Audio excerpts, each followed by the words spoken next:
ಪ್ರಸ್ತುತ ಸರ್ಕಾರದಿಂದ ಬರುವಂತಹ ಎಲ್ಲ ರೀತಿಯ ಅನುದಾನಗಳಾಗಿರ್ಬೋದು, ಯಾವುದೇ ರೀತಿಯಂತಹ ಹಣ ವರ್ಗಾವಣೆಗಳನ್ನು ನಿಮ್ಮ ಒಂದು ಆಧಾರ್ ಕಾರ್ಡ್ಗೆ ಲಿಂಕ್ ಇರುವಂತಹ ಅಕೌಂಟಿಗೆ ನಾವು ಸೆಂಡ್ ಮಾಡ್ತೀವಿ ಅಂತ ಹೇಳ್ತಾ ಇದ್ದಾರೆ. ನೀವು ನೋಡ್ತಾ ಇರ್ಬೋದು, ಬಹಳಷ್ಟು ಆಫೀಸ್ಗಳಲ್ಲಿ ಯಾವುದೇ ರೀತಿಯಾದಂತಹ ಸರ್ಕಾರಿನ ಸವಲತ್ತುಗಳನ್ನು ಪಡೆಯೋಕೆ ಅರ್ಜಿಯನ್ನು ಸಲ್ಲಿಸಿದರೆ ನಿಮ್ಮ ಅಕೌಂಟ್ ನಂಬರನ್ನು ತೆಗೆದುಕೊಳ್ತಾ ಇಲ್ಲ. ಸೊ ಅವ್ರು ಏನು ಹೇಳ್ತಾ ಇದ್ದಾರೆ ಅಂದರೆ, ಆಧಾರ್ ಕಾರ್ಡ್ಗೆ ಲಿಂಕ್ ಇರುವಂತಹ ನಿಮ್ಮ ಒಂದು ಅಕೌಂಟಿಗೆ ಡೈರೆಕ್ಟಾಗಿ DBT ಮುಖಾಲಕ ಹಣ ವರ್ಗಾವಣೆ ಆಗುತ್ತೆ ಅಂತ ಹೇಳ್ತಾ ಇದ್ದಾರೆ. ಸೊ ಆ ಒಂದು ಹಣ ಯಾವ ನಮ್ಮ ಒಂದು ಅಕೌಂಟಿಗೆ ಬರುತ್ತೆ ಅಂದರೆ, ನಮ್ಮ ಆಧಾರ್ ಕಾರ್ಡ್ಗೆ ಯಾವ ಒಂದು ಅಕೌಂಟ್ ಲಿಂಕ್ ಆಗಿದೆ ಅಂತ ಯಾವ ರೀತಿ ನಾವು ತಿಳಿದುಕೊಳ್ಬೇಕು, ಈ ಒಂದು ಮಾಹಿತಿಯನ್ನು ಈ ಒಂದು ವಿಡಿಯೋದಲ್ಲಿ ಹೇಳ್ತಾ ಹೋಗ್ತೀನಿ. ನಮಸ್ಕಾರ ರೀ ಎಲ್ಲರಿಗೂ. ಈ ಒಂದು ವಿಡಿಯೋನ ಸ್ಟಾರ್ಟ್ ಮಾಡೋಣ. ಏನಪ್ಪ ಅಂದರೆ, ಡಿಸ್ಕ್ರಿಪ್ಷನ್ ಬಾಕ್ಸ್ನಲ್ಲಿ ಒಂದು ಲಿಂಕನ್ನು ಕೊಡ್ತೀನಿ. ಆ ಲಿಂಕ್ನ ಮೂಲಕ ಈ ಒಂದು ವೆಬ್ಸೈಟ್ಗೆ ನೀವು ಬರ್ಬೋದು.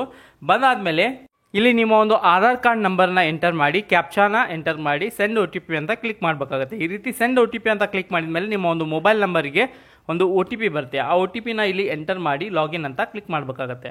ಈ ರೀತಿ ಲಾಗಿನ್ ಆದಮೇಲೆ ಇಲ್ಲಿ ನೋಡ್ತಾ ಇರ್ಬೋದು, ಬಹಳಷ್ಟು ಆಪ್ಷನ್ಗಳಲ್ಲಿ ಕಾಣಿಸಿಗುತ್ತೆ. ನೋಡ್ತಾ ಇರ್ಬೋದು, ನಿಮ್ಮ ಒಂದು ಆಧಾರ್ ಕಾರ್ಡನ್ನು ಕೂಡ ಇಲ್ಲಿ ಡೌನ್ಲೋಡ್ ಮಾಡ್ಕೋಬೋದು.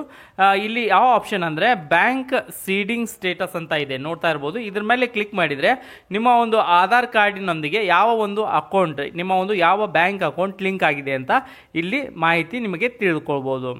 ಈ ರೀತಿಯಾಗಿ ನೀವು ಒಂದು ಈ ಮಾಹಿತಿಯನ್ನು ತಿಳ್ಕೊಬೋದಾಗಿದೆ. ನಿಮ್ಮ ಒಂದು ಸರ್ಕಾರದಿಂದ ಯಾವುದೇ ರೀತಿಯಾದಂತಹ ಅನುದಾನಗಳು ಬರಬೇಕಾದ್ರೆ ಇದೇ ಒಂದು ಈ ಆಧಾರ್ ಕಾರ್ಡ್ಗೆ ಲಿಂಕ್ ಆಗಿರುವಂತಹ ಒಂದು ಅಕೌಂಟಿಗೆ ಜಮೆ ಆಗತ್ತೆ ರೀ. ನೋಡ್ತಾ ಇರ್ಬೋದು, ಇಲ್ಲಿ ಯೂನಿಯನ್ ಬ್ಯಾಂಕ್ ಅಂತ ತೋರಿಸ್ತಾ ಇದೆ. ಈ ರೀತಿಯಾಗಿ ನೀವು ನಿಮ್ಮ ಒಂದು ಆಧಾರ್ ಕಾರ್ಡ್ಗೆ ಯಾವ ಅಕೌಂಟ್ ಲಿಂಕ್ ಆಗಿದೆ ಅಂತ ಚೆಕ್ ಮಾಡ್ಕೋಬೋದಾಗಿದೆ ನಿಮ್ಮ ಮೊಬೈಲ್ನಲ್ಲಿಯೇ.